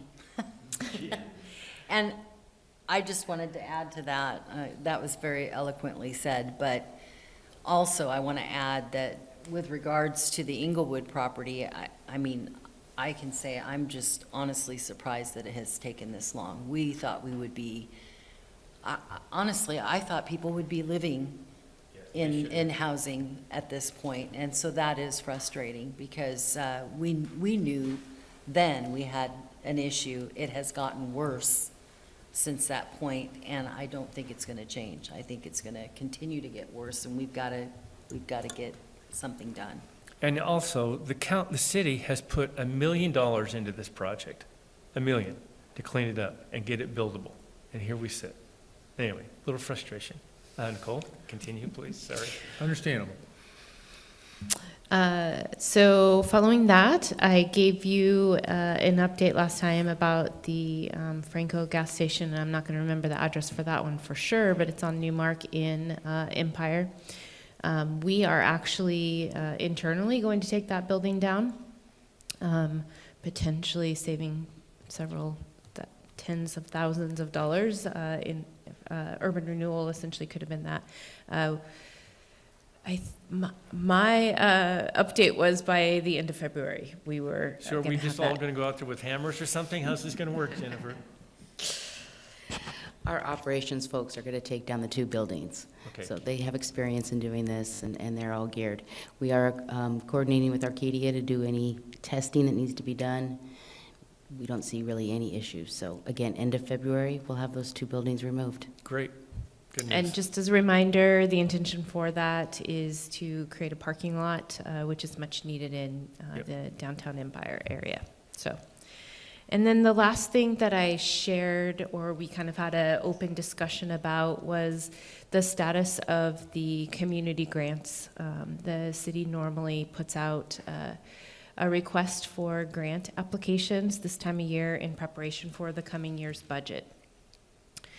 Kind of looking at the challenges that are faced, you know, most every municipality is faced with really tight budgets, and we have to make some really tough decisions sometime. We had an open conversation last time, and it was the desire, rather than pushing that process forward, was to pull those back this year and kind of see where we stood. I'm happy for the opportunity to talk a little bit more about this because there has been some confusion in the community. The timing came out at the same that the federal government was talking about freezes on their grant programs. There was no correlation between the two. Those are two separate items. We are preserving the opportunity to discuss general fund expenditures at the time of the budget without bringing this conversation to the budget committee to discuss. So we have since put out notification and directly communicated that with the normal folks who have applied in the past, or the regular ones, I should say, not normal, so that they have awareness that this isn't available. And we do that with acknowledgement that there are so many organizations who are open to taking community requests for funds. We are very, very fortunate that we have so many community-minded organizations that have funds available to support projects. So, and historically, we were giving about $20,000. It's kind of varied. We probably have averaged about 30,000 or so. Now, I'll acknowledge that we have an agreement with the Boys and Girls Club that requires we provide $10,000 to them annually. That still stands because we have an agreement with them. So that will be there. So then we're in that $20,000 range that we would make available. And we've typically, I think, awarded grants like up to $1,500. And I know Councilor Stevens had acknowledged, we've had conversations about that. To your point, there are lots of organizations that can help fund those grants. Yeah. I'm glad you mentioned about the Boys and Girls Club. I'm, in case Rob Miles, our past city Already- councilor. he called. Is watching. Yeah, he called me, wanting to clarification, and that's what I told him. So anyway, thank you. Yeah. So that's what I just wanted to share. It's something we already heard, but I just want to make sure because of the challenges we had at the last meeting. Did you going to mention anything else? Are you going to remind me about Well, something else you'd I like thought me to? we're going to discuss the livability committee and the camping ordinance review. Yes, Yes. sorry, I forgot about that. It didn't make it on my list. So we talked a little bit at our department head meeting last week, following the livability committee meeting. At that meeting, we had brought forth a couple of concerns we had about the camping ordinance map. The areas council has designated in the city that we find allowable for homeless folks to, to spend time resting, sleeping in the community. Specifically speaking to Ackerman, and I also had a citizen from Eastside come in and ask about a few blocks in Eastside that are primarily residential. So, and for the most part, when we made those determinations early on, we were attempting to avoid residential areas. So there's a couple of spaces in the community that feel like we might want to reconsider, acknowledging that we have several locations still remaining within the city. So we're being more than reasonable when we look to the letter of the law. We brought that to the livability committee, and they're not quite ready for that. But we do think that there is a good reason to start talking about that here. So staff's going to come up with some ideas, talk about how we originally established those areas, and see if there's some modifications to the way that we might reconsider that to bring that back to you. I understand there might be interest in having that come before you, so. So I'm definitely interested in having this come before us and looking at reviewing the map and probably redefining some of the areas. I think, I don't think, I know our chief of police has some concerns and recommendations, and other staff members do too. How's the rest of the council feel about that? All right? Everyone all right with bringing it back? Okay. All right. We look I guess forward the to it. last thing and kind of in relation to that, we also talked about some language. We know we cannot, the city does not allow camping within our parking lots. And that's pretty easy to work with. The challenge that we have is the folks who maybe aren't camping, but they're spending, for example, in our parks parking lot, they're spending the daytime there, which is not something, that's not against the law. We don't want to, stop that kind of activity. But when that time is more than just taking up of a space, but it's actually growing out beyond, that parking space and really not the intention of those parking areas. So we're going to try and talk about that internally, how we might be able to help a little bit with that. So we make sure that our parks remain usable by all the folks who might want to use them comfortably within our community. So we will work on that, some language. I'm sure Nate will give us some feedback on that in order to bring that forward. So. Okay. Anything I else? think that's it, All right. unless I'm forgetting something All else. right. Council comments. Jacob. Sorry. No, that's okay. So I just wanted to do a shout out for our police and fire chief and city manager, and Dr. Ainsworth for putting on the recent meeting up at Marshfield to talk about emergency preparedness. My hope is that the next one at Sunset has even more folks, because they had really good information. So thanks for putting that on. Anything else? I can also tell you that Dr. Ainsworth is also meeting with Nicole, and they're talking about having a couple joint meetings with the city council and the board. So I think that's a good step forward too. All right. Stephanie. Just had one thing, and I know I bring this up periodically. I am concerned.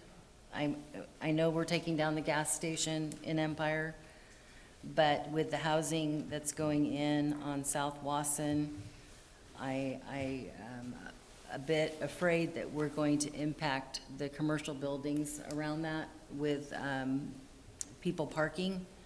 Most people have at least one car, maybe two or more. And that area is going to be significantly impacted. And I know that we have reasons for not allowing or requiring so many spaces. But if we're looking at developing that Empire District, it's going to get pretty congested with parking, and we're going to impact the commercial buildings that are trying to do business along that corridor. And so I'm hoping that we're thinking about that. And that's really all I have. Okay. And I think that as time goes on, Chelsea, the Planning Commission, and this is something that we'll kind of keep an eye on as things go, right? Yes, correct. Okay. Yeah. Lucinda. No comments. Troy. Wow. I know.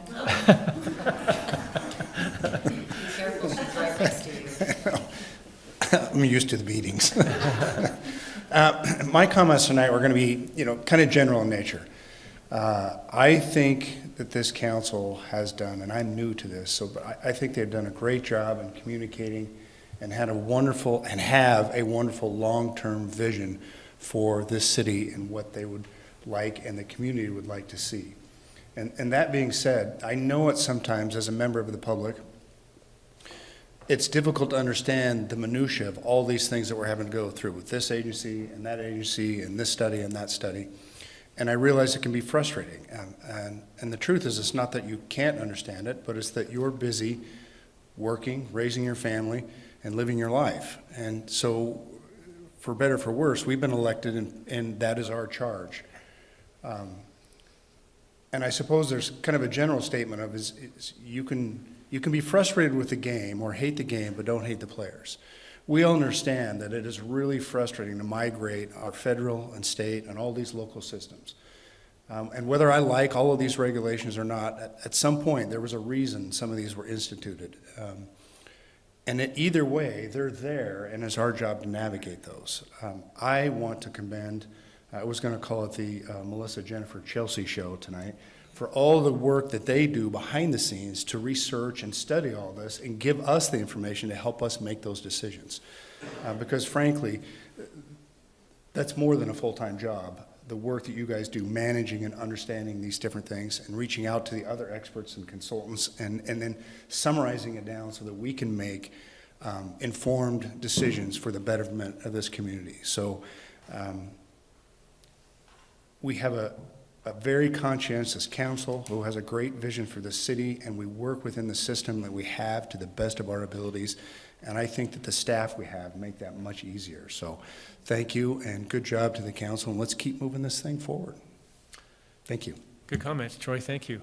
Carmen. I don't have a ton of comments. I'm really excited to hear that gas station's coming down in Empire. I've been looking at that for too long and wondering what was going to happen with that. I mean, I know we had a plan. It just seems like it's been taking forever.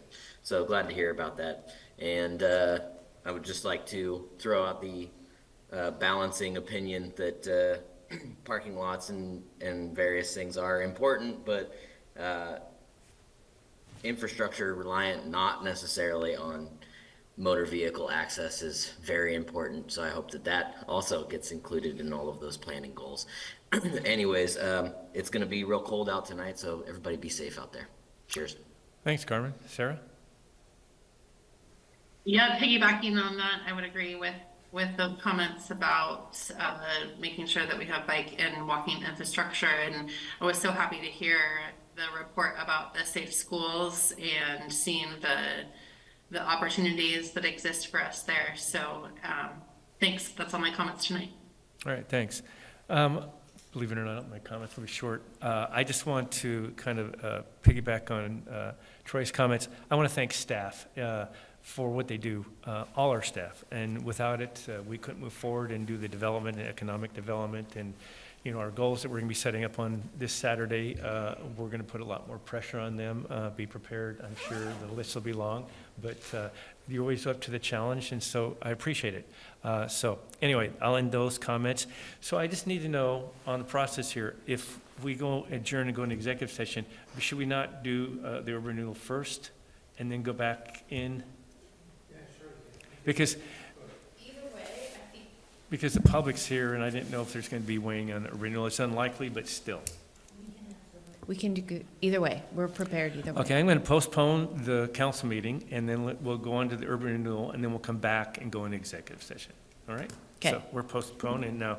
Stephanie, it's Okay. all yours. And do we need to, Switch?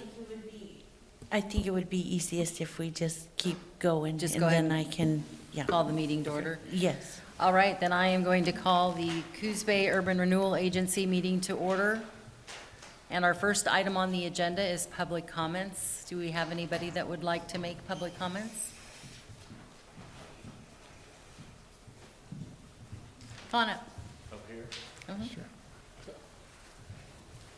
State your name and where you I'm reside. Richard Mork.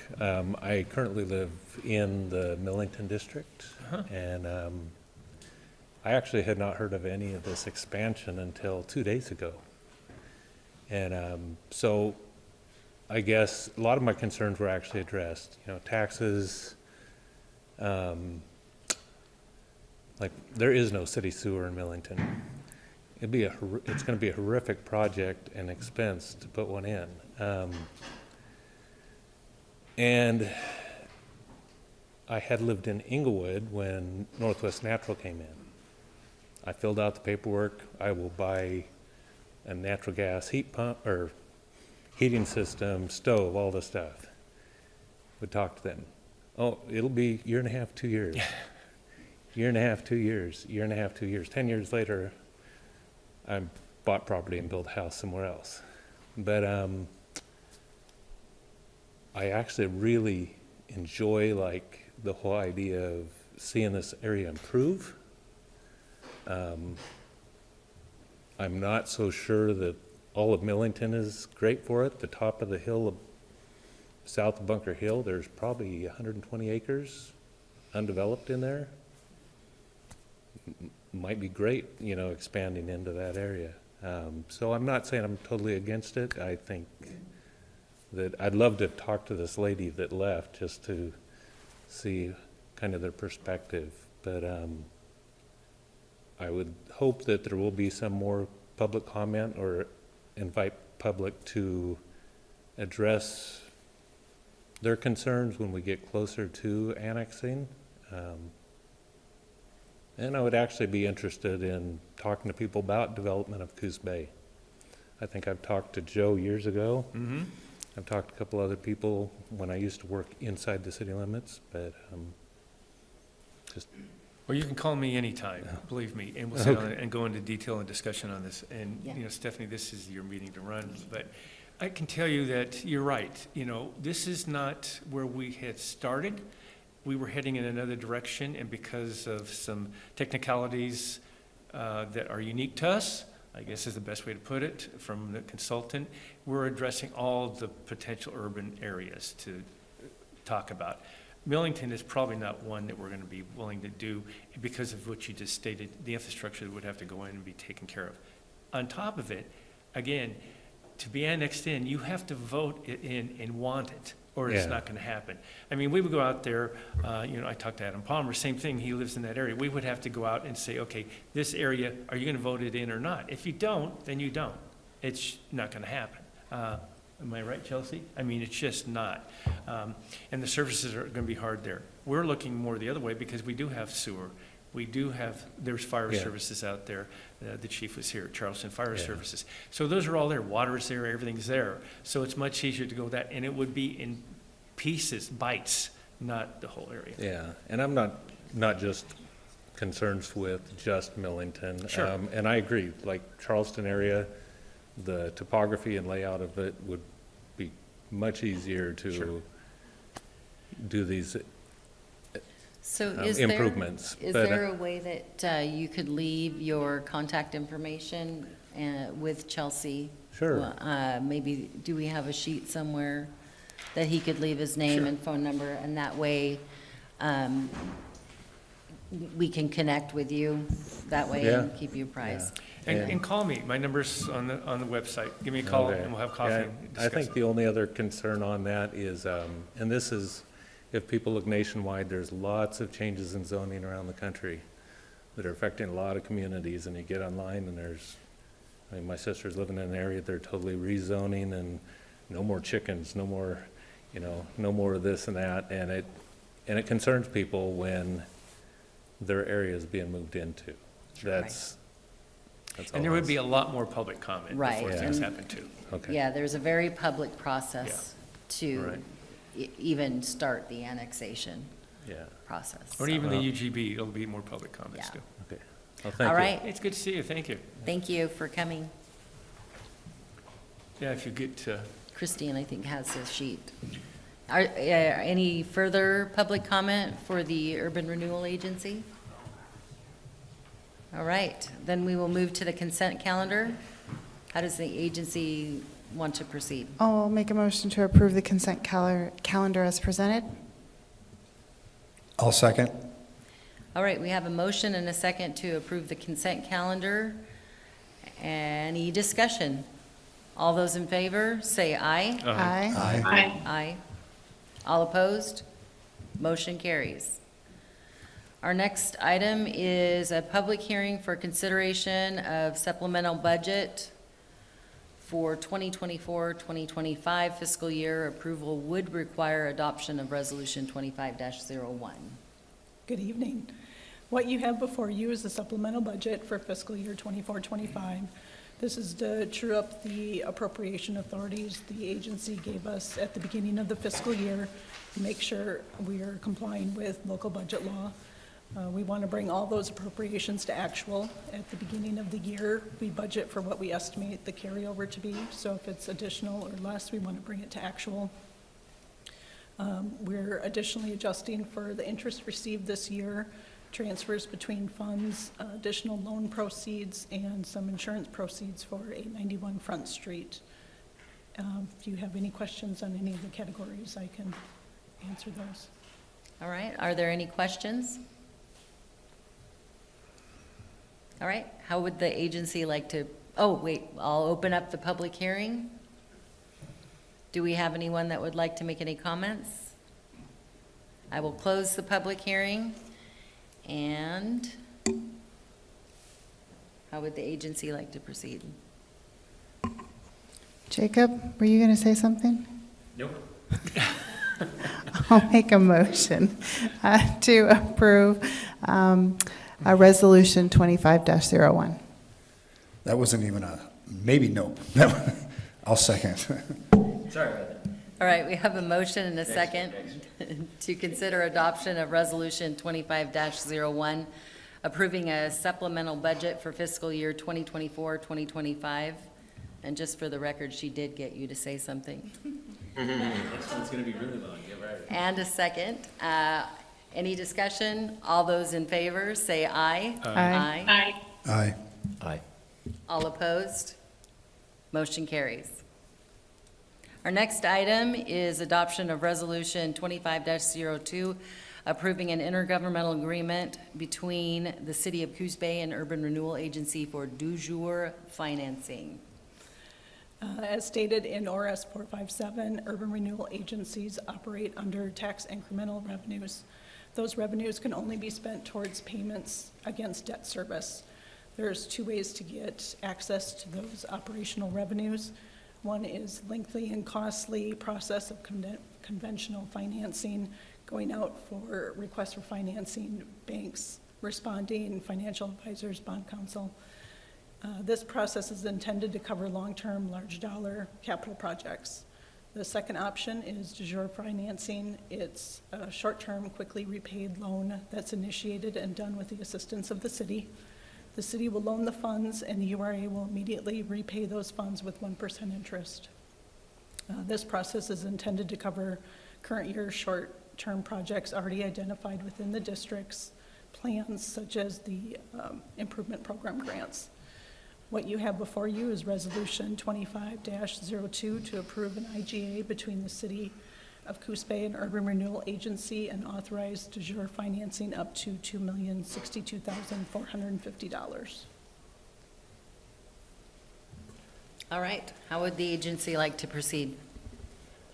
I propose that we adopt Resolution 25-02 to approve the IGA between the City of Coos Bay and the Urban Renewal Agency of the City of Coos Bay, and to authorize up to $2,062,450 in de jure financing budgeted to fund the planned project, of which $579,100 will be for the Empire District and $1,483,350 for the Downtown District.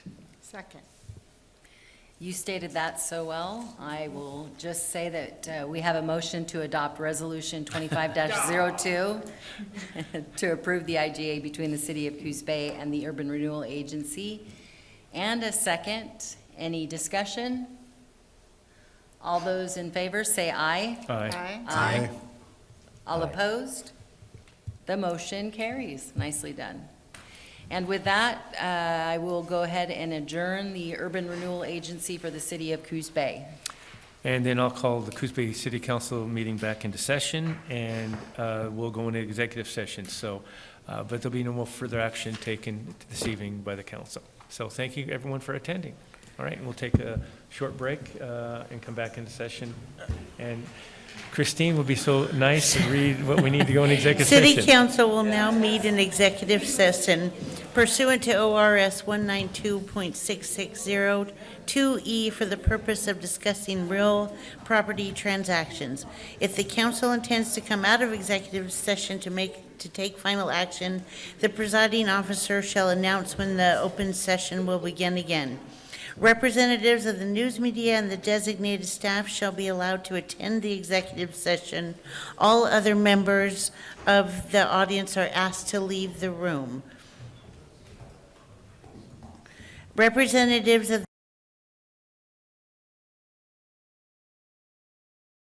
on any of the deliberations during the executive session except to state the general subject of the session as previously announced. No decision may be made in executive session.